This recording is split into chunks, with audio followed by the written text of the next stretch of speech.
Hello, everyone. We are back with the seventh episode of season 10 of Love is Blind.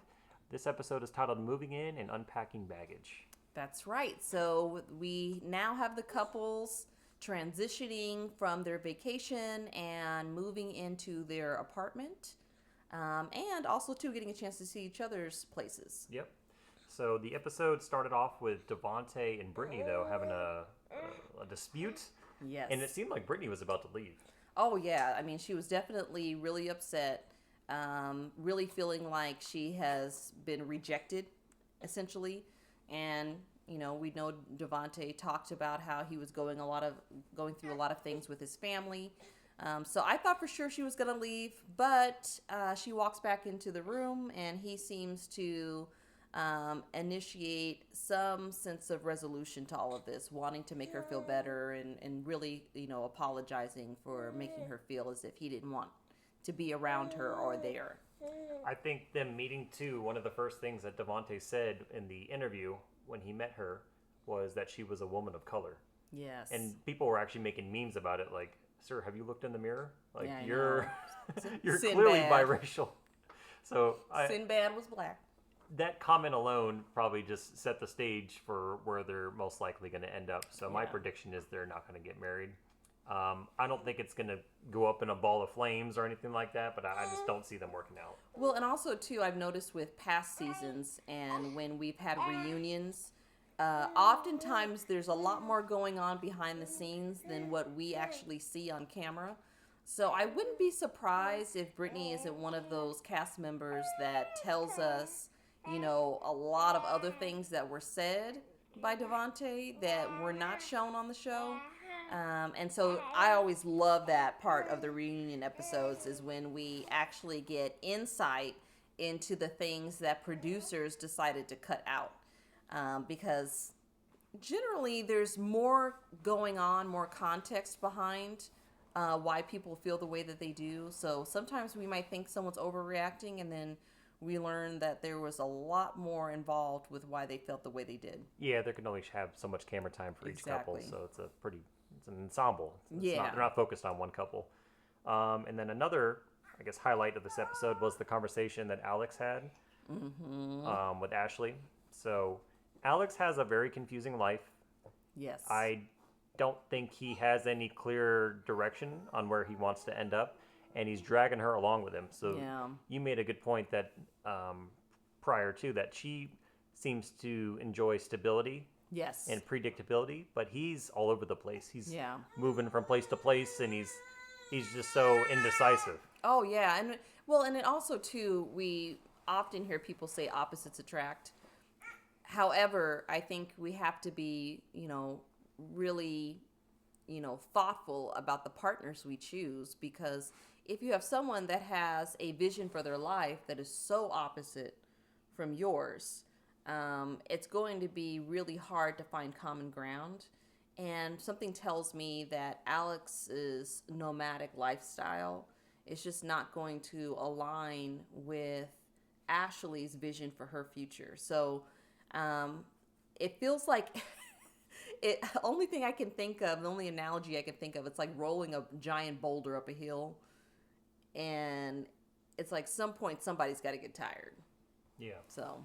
Yeah, and it's just like if you're someone who's very financially responsible and you get together with someone who has a whole lot of credit card debt and they're Right. just spending recklessly, then opposites don't attract in that situation. You're definitely going to fail in your relationship. Oh yeah, And if you're married, you're going to drag the other person down with you. So oh yeah, and it also Yeah. causes a lot of stress. Yeah. Stress and tension, and on both sides. So it's you can't change people. You can only maybe you can make aspects of your partner's life better through helping them improve areas of their lives, but to really try and reconstruct someone's entire character, and I just think that it's nearly impossible for that to work out in your favor. So I really think if we're making a prediction, as we did with Devontae and Brittany, I don't see this relationship working out. No, and Alex is also very don't know. There's something about him. He doesn't seem genuine. Yeah. When he talks, it seems very rehearsed And scattered. And scattered, yeah. And he said he doesn't. He's not able to get to his point. I feel like he just kind of says a whole lot of nothing. And well, he looks confused by himself. Yeah. His mannerisms. Yeah, it's you're just copying his mannerisms. I'm like, oh, I didn't. There was definitely something. It didn't seem natural, but now that you pointed out, I'm like, oh, he does do that. Yeah, I mean, he almost looks like he's trying to convince you and himself. It's like he's making it up as he goes. So let's jump around a little bit. So we'll stay on this couple. So towards the end of the episode, he actually met her father. Yes. And the guy, the father's Ashley's father is a lawyer. Yes. And he was essentially putting Alex on the stand and was grilling him. Yeah, I mean, and he saw right through it. So what was your take on that interaction? Well, first of all, I thought that Ashley's dad is very funny. I felt like he did an excellent job questioning him. And I think a lot of it was his occupation, and I think just also his age. It gets a little bit harder to, fool somebody when they're older like that and they've kind of seen it all. So I think it would be difficult, to try and pull the wool over his eyes. And obviously he's not in love with him the way that his daughter is. And we also get a sense, too, that he's kind of judging him a little bit because it doesn't seem like Ashley has the best pick in men. So, he kind of did is he the quote-unquote quarterback? Yeah. Like, you could tell that she has a type of jock. guy that usually isn't the best. Yeah. And her dad just seemed like he really could see right through Alex a lot. And it was fun. It was just fun watching the interaction between the two of them. And it just felt like I almost got the sense that he was so good at questioning him that Alex was like getting annoyed. Yeah.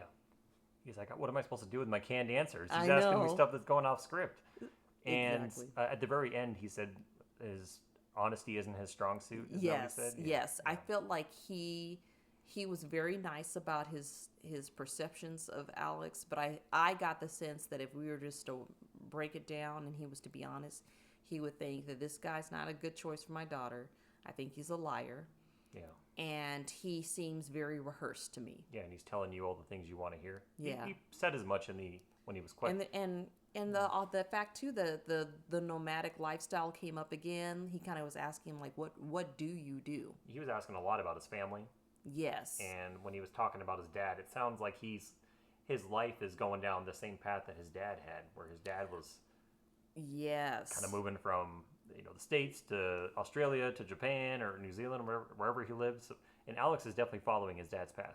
Oh yeah, I mean, for someone that didn't have a close relationship with his dad, when you think about how he described his childhood, described his first interaction with his dad, I think he said he met him at the age of 25 or something like that. He's very much like him. Yeah. So it's sort of interesting how there's a lot of parallels there in the way he described him, and he almost kind of did it in a way that I wouldn't say he described his dad like it was someone he didn't like, but it also wasn't the most favorable way of kind of highlighting the things about him. I mean, he talked about how he was on his third family and how he had moved around a lot, but I'm like, Alex, that's kind of like you. Like, you don't have any kids yet, but I could see Alex living like that. Yeah. And it's interesting too that he was living like that before he even knew his father. Yeah. Or before he even met his father, because it sounds like he's been like this for a while, most of his adult life. Yeah. Yeah. So that was a very funny interaction. Hopefully they bring the dad back because he was great. Oh, I know. Yeah. I really, you know what I hope? I hope he's there for the reunion, because if this should go south, I think her dad would be fabulous to he have his in the own audience. segment on the show where he's going back and forth with the people on stage. Oh, yeah. They wouldn't like it because they're going to get called out. Maybe that's a whole other love show in spin-off itself. show. Yeah, We need to get him on our podcast and talk about the interaction. The lawyer and the dating coach, like just he'll be able to just, hey, point out all of the bad options and be able to maybe he could pick. Maybe he could pick for Ashley. Yeah. He's a very sharp guy, but it's interesting that the mom didn't say anything. So Yes. Yeah. someone online I saw was talking about the interaction, and they're like, I didn't like the dad because he's clearly very controlling because the mom didn't even say anything. So the argument they were trying to make was that's who Ashley is attracted to. She's attracted to controlling jerks because that's who her father is. I almost got the sense that it could be. So let me just say this. In all fairness, that could be true. I don't know them well enough to say that that isn't. But just to kind of play devil's advocate, it could be that they have a relationship where mom kind of she steps back from that, and has her dad kind of be the one that has to you need to prove to me that you are genuine if you're going to be with my daughter. And I think that for me it felt appropriate. I think it would feel appropriate as well if her son, who Ashley's brother, was sitting there. If he would have had a partner who is a woman sitting across from them, then it would have made sense that maybe her mom, their mom would have been the one to speak up. So it's more of a traditional. Yeah, I like just when think people used to meet each other's parents, and the dad would be there grilling. yeah, like I think we have a daughter. I would imagine, if one day she was to have a boyfriend, yes, I'm going to have my thoughts and feelings about that. But in that conversation, I said to you, I would expect for you to be the more dominant person in that conversation. Oh because, yeah, I'd be asking them questions, just like when Yeah. I met your dad. Your dad Yeah. was the one asking me questions, and your Yeah. mom was kind of listening, quiet, but she was and listening and making her own assumptions. Yeah, and, because even when you proposed, my mom was like, if that happens, like you're just talk to he can talk to your dad. It doesn't have it. I go along with what decision he, how he ever feels about that. So I don't think it didn't feel like a power play to me. It just felt like it was more appropriate. I would probably do the same thing. I would rather you be the one that's kind of the hard nose in that conversation. You should be. You're and if the we had male a son figure. and there was a daughter or our potential daughter-in-law, you'd be the one asking questions. Yeah, it wouldn't. It would be a little strange to have you be, grilling this woman. Yeah, it would come across as mean. Yeah. I wouldn't say I would come across mean, but I think it would be natural that maybe I would have engage with her in conversation and learn a little bit more about her. So I didn't see it that way. I just think that when it comes to Ashley, I get the sense that a lot of the men she dates are probably very opposite from her dad and her brother. Yeah, that's what I got from it. So for me, that whole interaction was the highlight of the episode. One of the Yes. highlights of the season, because I liked that there was someone there to call Alex out on his BS. Oh, Because yeah. usually you have to wait till the reunion for that. Yeah. Especially if the partner they're not willing to stand up to that person and call them out on it. But the dad, I mean, he did a great job of digging down into all these details, and hopefully Ashley took note of that interaction Yeah. and some of these things that he brought up in the conversation that she can have Yeah. further chats with Alex about. Yeah. Because if I had to give a label, I think her dad is far more intellectual. I think he's an intellectual man. And I think that Alex thinks he's smart. Yeah, pseudo-intellectual. Yeah. And I believe that Ashley tends to be attracted to men that think they're smart, and they're not really. Yeah. I don't think she's ever been attracted to an intellectual. And I don't think she's ever been attracted to a man that's like her dad. Yeah. So. Yeah. So for me, that was the highlight of the episode. I thought it was entertaining. Oh, yeah. And before that, though, we actually saw some of the couples visit each other's homes. Yes. Yes. And for me, let me know if you feel differently. I feel like the only thing of note was that Connor and Jordan, their homes weren't filthy. It wasn't like a pigsty, but they definitely lived like they're still in college. It seemed like a dorm or more like a frat house. Yes, it definitely gave me frat house vibes. It was definitely like, this is where me and my bros come to hang out and drink and and live our 30 something year old lives. Yeah, Like we're still in high school or college. it's kind of like what is it? Like Real World. It's Oh like yeah, like Jersey Shore it's type like the thing. years keep going on, but the cast members get older and older, but the behavior never changes. Yeah. Yeah, it just felt like they were stuck in time a little bit. It was like, Yeah. and then to some degree, even Connor's like game room was like looking at like a 13-year-old boy's like game room, except he has a keg in the backyard. Yeah. It just seemed very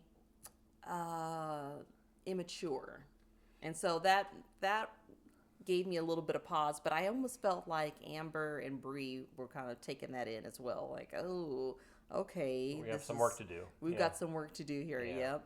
Yeah. So I hope that they're okay giving up, because Connor had his little frat den. So did Yes. Jordan. Jordan had like that weird, almost looked like a dungeon. Yeah. Like where they were sitting at the end. So I'm hoping that if they do move in, if they do end up getting married and moving in with their partners, that their partners can kind of get them to the point where this is how you should be acting as a 30-something-year-old man. Oh yeah. And then the difference between Jordan's place and Amber's place, like Amber, yes, she's a mom, but still, she just had a really like cozy home environment, and it was. And she was downplaying it. She's like, "Oh, I wasn't meant to stay here very long." Yeah. And he It was was like, "Yeah, lovely. we got to get out." It was almost like we need to get out of here. And I it's know, and I'm like, are you serious? way Like, better than your place. Yeah, like her place was lovely. I just feel like there's a common theme across some of these couples where the men just aren't meeting the same standards Yeah. as the women. Yeah. And so I don't know if that's like a reflection of society or a reflection on Love is Blind and who they bring onto the show. Because they do the vetting, so At least in my experience when dating, it's been shown that there are way more men on dating sites than there are women. So like if it's a sheer numbers game, it's harder for men to find the attention of women. But then women have so much more BS to kind of navigate through when it comes to dating. yeah. So I feel like it'd be a lot easier as a man to find a potential wife than it is for a woman to find a potential husband.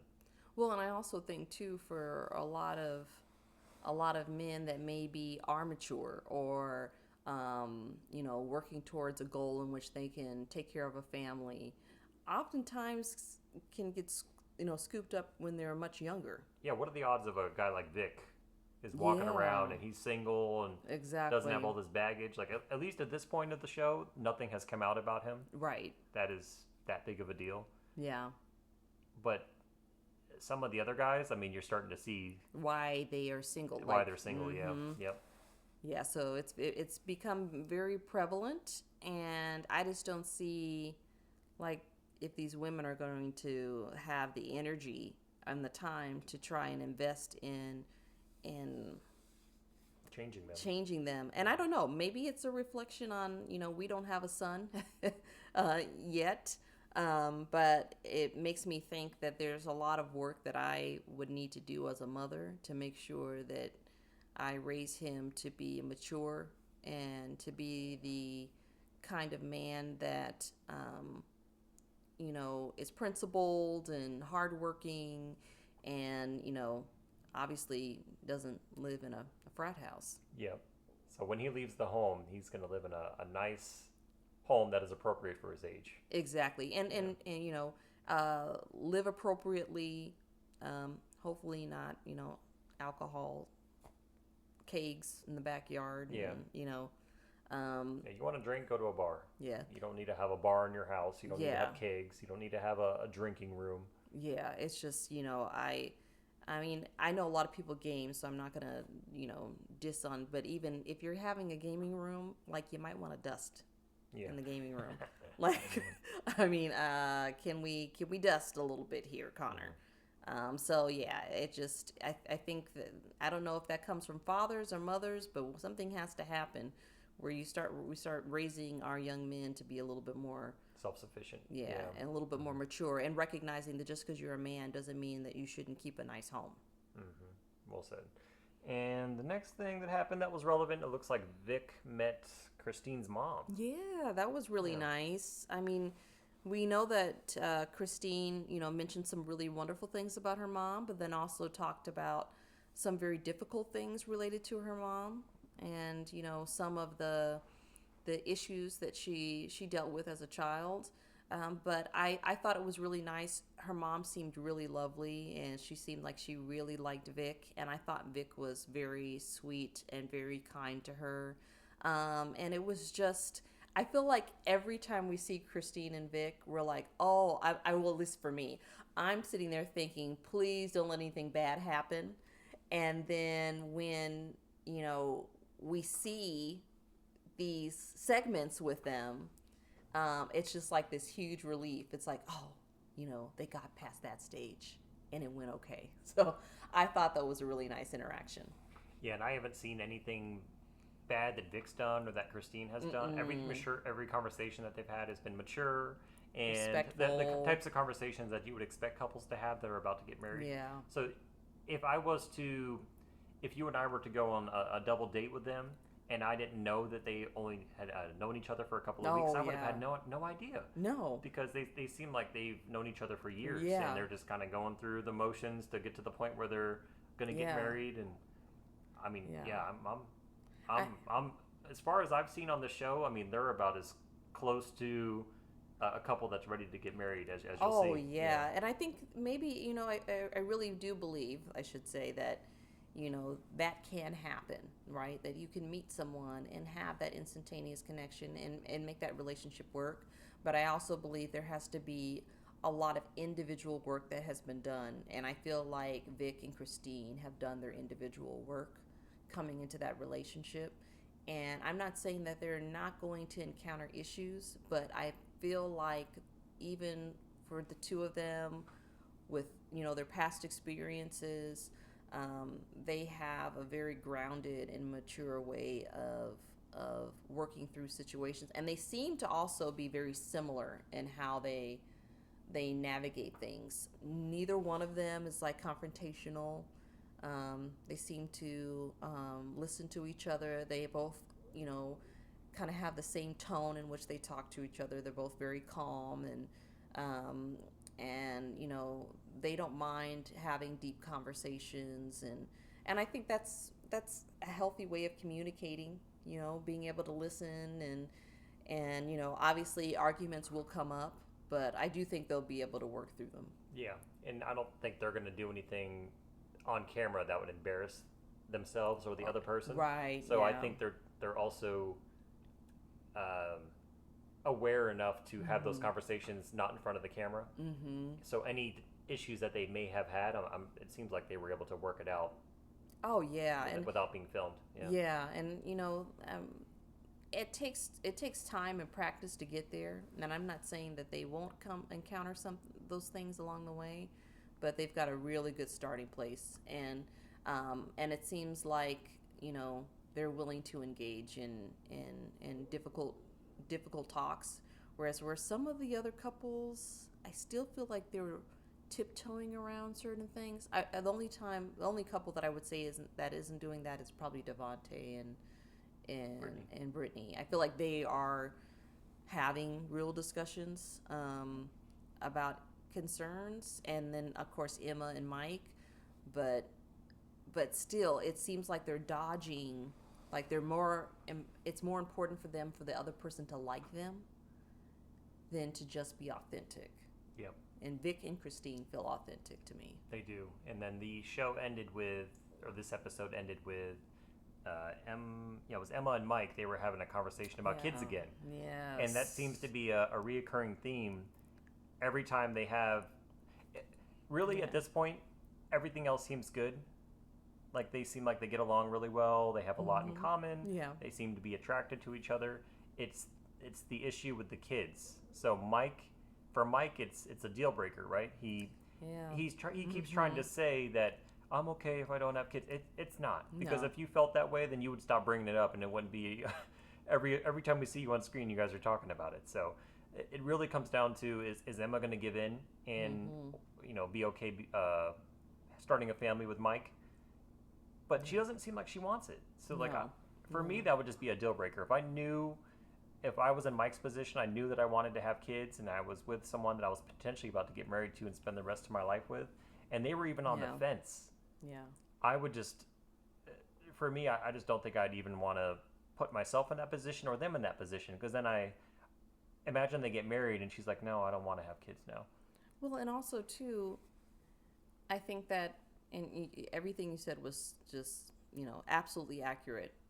Emma should never feel, kids are, first of all, a tremendous responsibility. Um,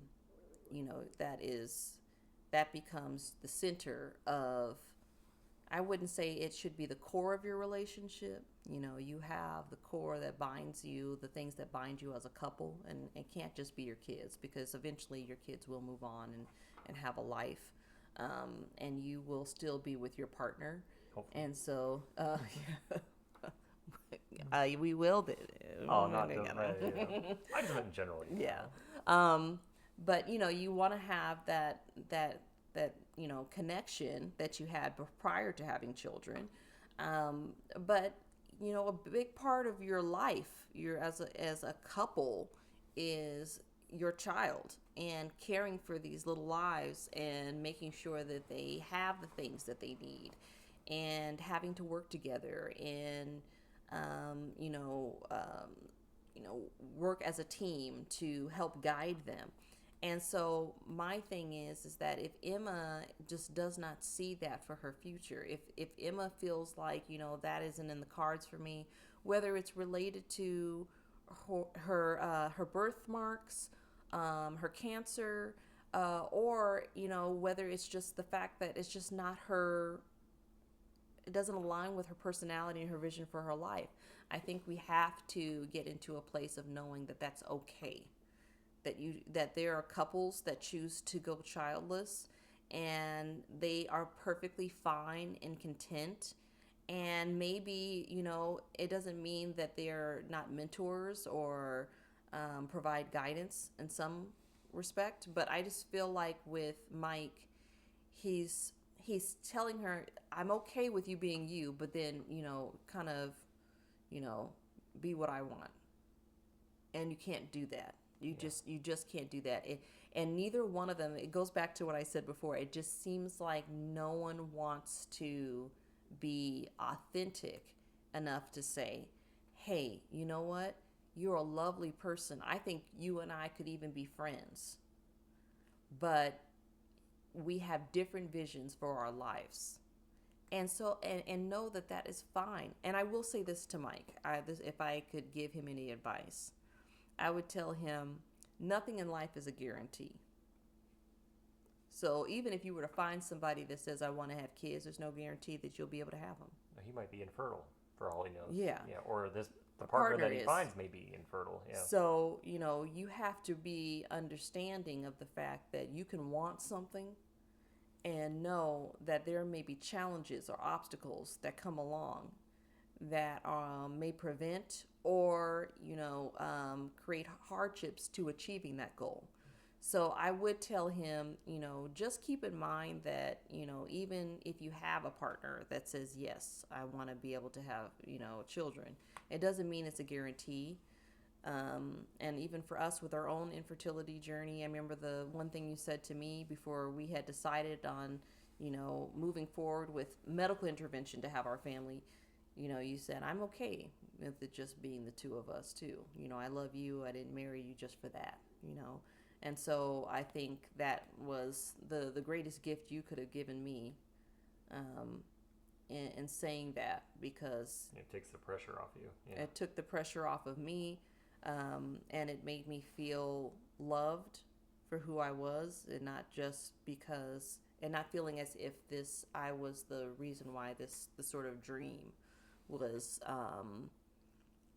that we had to grieve this dream of a life with kids. Now, obviously, we do have a child, and it's wonderful, but that gave me such peace, knowing that you still love me no matter what. And I think Mike is trying to show that to Emma, but at the same time, it's not as if Emma doesn't know she can have kids. She just doesn't want them. Yeah, I agree. And I think we could probably end on that, and I guess we'll see where that goes leading up to the wedding, if they even get to that point. Yeah. If they even get to that point. So we'll find out what happens in the next episode. All right. Catch you all in the next one.